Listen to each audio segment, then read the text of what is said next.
The sun set on Coleman around 5 as I sat back in my recliner watching college basketball. Mabel asking for me to stay inside after dark remains in my head as I sip my beer.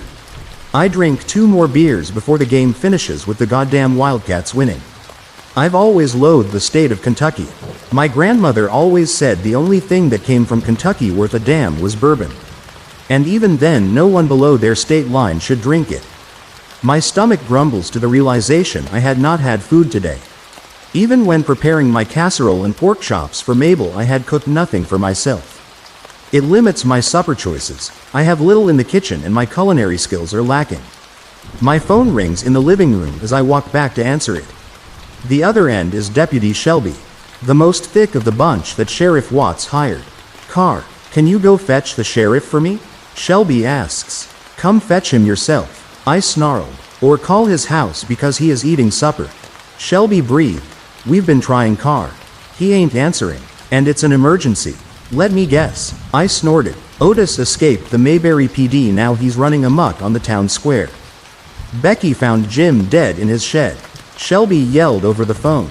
"That explains the emergency. A deputy lying dead in his shed." I did not care much for Jim. He was the rudest of the boys in blue. Jim was a well-known racist and off-duty. He drove his lifted pickup truck around the town with the stars and bars flying. The people of Coleman would not blink an eye of a deputy flying a Confederate flag on his personal time. "What happened to Jim?" I inquired. "Someone snuck in when he was welding and took a flame to his face." Jesus. 3 loud shots interrupted my thought. It echoed across the road and field that separated my house from the residence of Sheriff Watts. The sound of a shotgun blasting. 3 loud shots interrupted my thought while blasts echoed across the road and field that separated my house from his residence. The sound of a shotgun blasting. "Shelby, send someone over to the sheriff's house, there is gunfire." I rushed out of my house and went to my truck to retrieve my rifle and the 2 bullets I could muster. My ears picked up a few more blasts of the shotgun from my yard. When I ran to the house, I noticed from the windows that someone had ransacked his living room. His television was still on, showing highlights of the scores from various games of the day. The door to the front of his house held, meaning it was locked. My stomach was in knots, and I ran to the back door, seeing the remnants of wood pieces on the floor. I stepped in the house. The walls riddled with holes and shotgun shells lying on the light blue carpet meant that Sheriff Watts put up a fight. The large dark red stains on the carpet further proved that point. "Sheriff, you in here?" I yelled. The only sound in the house was his television replaying the highlights of the Kentucky game, and my soft footsteps walking around the den. I looked around to see no sign of the sheriff when I glanced toward the hallway. The hallway had a streak of blood along the walls that lead to the back bedroom. My legs shook and my hands trembled when I grasped my rifle. "Watts, it's me, Carr," I yelled again. The trail of blood ended outside the bedroom door. Someone left it cracked open as I took a deep breath before I stepped in. The amount of blood staining the bottom of the carpet outside of it was unsettling. I rested my finger the trigger of the rifle and stepped inside. It was sickening. The head of Sheriff Watts laid bare on top of a mountain of ripped flesh in a corner. His intestines circled around the room, with severed limbs lying around a bed covered in a pond of blood. The walls stained with splatters of his blood meant that this was personal for whoever had dismembered the town's sheriff. I could feel the vomit rise in the back of my throat as I exited the room, adding another stain to the light blue carpet. The sirens in the distance meant that moron Shelby had contacted someone to tell them something horrible was happening on my road. The sound of breaking branches came from somewhere outside. Someone else was still here and close by. The siren was approaching and getting closer as I walked to the backyard. There was a dim motion light pointing at the woods as I raised my rifle. The sound of branches cracking as heavy footsteps approached. My arms went limp from terror because the footsteps didn't sound like anything I have ever listened to. That is when it showed itself. The glow of its red eyes and the texture of its skin. A deep gray color covered in loose skin approached me. It stood up straight, dwarfing me in height. It breathed heavily from the slits where a nose should be. Its mouth covered in yellow sharp teeth with little drops of blood pouring from its lips. It had antlers that reminded me of a grown buck, with jagged edges also covered in blood. It stared at me as it approached and stood in front of me. Any last bit of bravery I had coming outside as an idiot had left. It left me helpless staring at it. "Car, get down," I heard a familiar voice scream. My eardrums felt as if they would burst from the shots of Shelby's pistol. The bullets pierced the creature's skin, and it did not even flinch. Shelby stood frozen as it walked towards him, grabbing him by the throat to lift him in the air. The poor deputy kicked his legs and screamed in pain as I picked up my gun to help. I felt a hand grab my shoulder, startling me as I swung the rifle behind me. It was a man standing behind casually. He wagged his fingers in displeasure. The man in the gray suit pushed my rifle down to the ground and pointed back to the creature and Shelby. "I made a deal," he said, "and I plan to honor it. That thing will kill him." I screamed. "Do you want to join him?" he taunted. The creature let out a thunderous roar and plunged its hands into Deputy Shelby. The sound of his tearing flesh made me vomit again. It tore his insides out, scooping them out by the handful. The creature dropped the mutilated body to the ground and turned to the two of us. It froze me in place watching the creature. The man walked towards Shelby's corpse, studying it and picking up some of his dismembered body. "Our business is complete," he muttered. The creature looked at me one last time as I tried to hold my bladder. It doesn't seem threatening as it gazes at me with its red demonic eyes. The black tie man walks to the woods and waves his hand for the creature to join him. It turns and follows him. That is when I noticed it and realized what the hell it was. I spotted a stretched blood-stained gauze wrapped around one of the creature's hands. It was the same as Mabel. My weak legs finally gave out as I was on the cold ground on my knees. I could do nothing but helplessly watch as the man and Mabel disappeared into the darkness of the woods. That is when I knew it for sure. If God existed, he abandoned the town of Coleman. The disappearance of Sarah Murphy. When I got a call that I needed to visit 14,308 Maple Street, home of the Murphy family, I knew it was going to be bad. I didn't waste any time getting in my car to head over. The Murphy case was one of the saddest I had encountered as a social service worker. John and Deborah Murphy had been a typical young couple.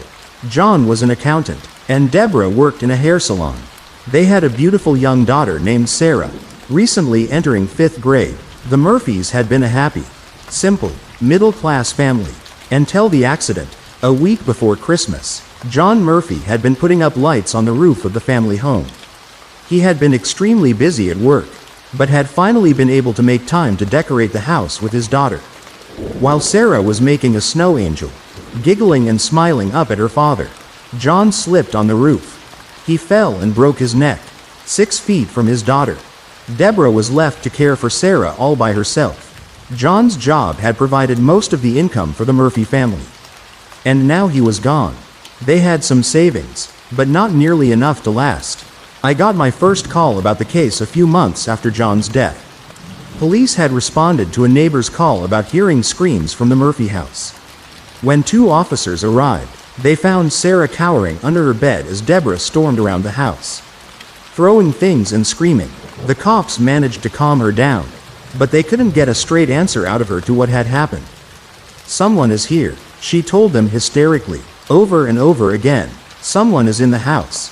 I learned that this wasn't the first time the cops had responded to a disturbance at the Murphy residence. Deborah had called a dozen times over the previous weeks, reporting that someone had broken into her home. Each time, the police would arrive and search the entire premise, but could find no evidence of any intruder. The cops were concerned with Deborah's erratic behavior, and since there was a young child in the household, so they called my office. I was sent to check on Sarah. Deborah greeted me courteously, welcoming me into her home. Sarah gave me a shy wave, but then retreated to her room. I sat at the kitchen table with Deborah and talked with her for a while.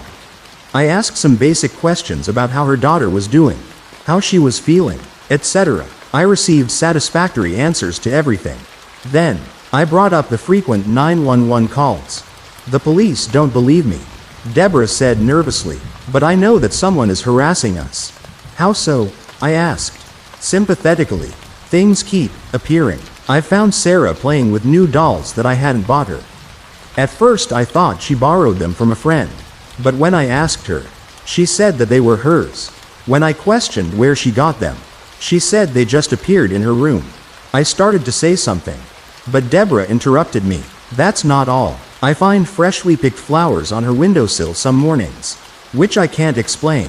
I hear her talking sometimes, when she's in her room. But when I come in, she stops and there is no one there. Deborah leaned in close to me.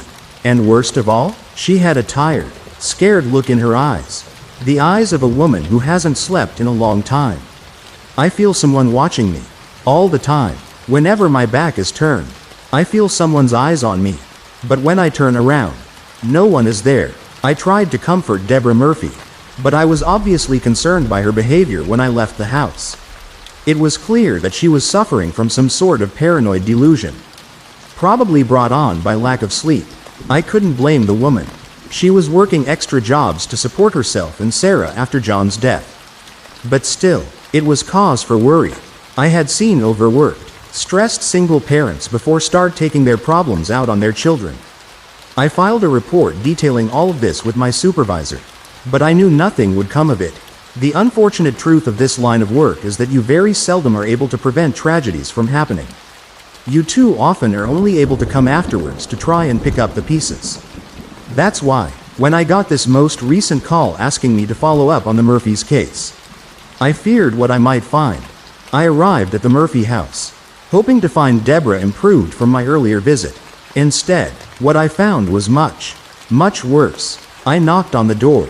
To no response. Strange, because I had called ahead to ensure Deborah would be home. I was pulling out my cell to give her another call, when I heard a muffled sound from behind the door. "Ms. Murphy?" I called. Knocking again. I could just barely hear some sort of noises coming from inside the door. "Hello?" The noises sounded like crying. After I was unable to get a response from Deborah, I called the police. When officers arrived, they forced open the locked door, only to find Deborah laying on the floor crying. He took her. She kept saying, over and over, "He took her." The cops checked all over the house, but there was no sign of Sarah anywhere. A massive manhunt was launched. Cops grilled every person living in the neighborhood. Hundreds of volunteers searched the surrounding woods, calling out Sarah's name. I would know. I was one of them. The search continued for weeks, but there was no sign of Sarah. It wasn't long before the police pointed the finger at Deborah. She denied it, over and over again, but the police were persistent. Their interrogations lasted for hours, trying to drag more information about what had happened the day Sarah went missing. They got a confession, finally, but not for what they expected. I heard about how it happened from one of my buddies in department. In my line of work, you always can use a good friend on the local police force. As officers were grilling her for the 100th time about the events leading up to Sarah's disappearance, Deborah snapped. An officer had mentioned that maybe taking care of her daughter herself was too stressful after John had died. And Deborah lost it. Apparently, she just started screaming about how she couldn't take it anymore. That she would admit it. She said that she had killed John, and Sarah's disappearance was her punishment. When John fell from the roof, he hadn't broken his neck. Instead, Deborah had come running out to see what the commotion was, and found him lying there, unconscious but alive. The Murphys hadn't been the happy family everyone thought they were. Deborah and John were talking about getting a divorce, and arguing fiercely over who would get custody. Deborah had cheated on John and had a serious drinking problem, and might have lost custody of Sarah. So, while Deborah stood over John's unconscious body, she saw her chance. She broke his neck with a brick and then called the ambulance. There was no investigation. It seemed like a simple, everyday accident, tragic, but no foul plays suspected. The detectives in the interrogation room were in shock. Deborah adamantly stuck to her story that Sarah's disappearance was some sort of spiritual punishment for John's death. Deborah was charged with murder, and currently resides in a psychiatric hospital, babbling about atoning for her sins. Sarah was never found. The search was called off after a few weeks, and gradually the police stopped looking altogether. It was just another unsolved case, to be discarded and forgotten. I was on my way home from work, about a month after Sarah's disappearance. It had been a long day, and I was exhausted. I was on the highway, about to take my exit, when something made me hesitate. I skipped my exit, and instead made my way to 14,308 Maple Street, former home of the Murphy family. I pulled in the driveway, staring at the overgrown lawn and abandoned house. I walked around it, not even sure what I was looking for or what had brought me here. As I wandered aimlessly, I saw something sitting on the sill of one of the back windows. It was a bouquet of flowers. I picked them up, staring in confusion. They were freshly picked, and couldn't have been sitting here for long. I peered through the window they had been sitting next to, and saw a small, purple bed and light pink walls. It was Sarah's bedroom. I looked again at the flowers, noticing this time a small note card tucked into the bouquet. Unfolding it, I found a message scrawled in untidy cursive. "Daddy's little princess." I heard a faint childish giggle, and looked up. Across the backyard, I saw two figures retreating into the woods. A man, and a little girl holding his hand, vanishing out of sight.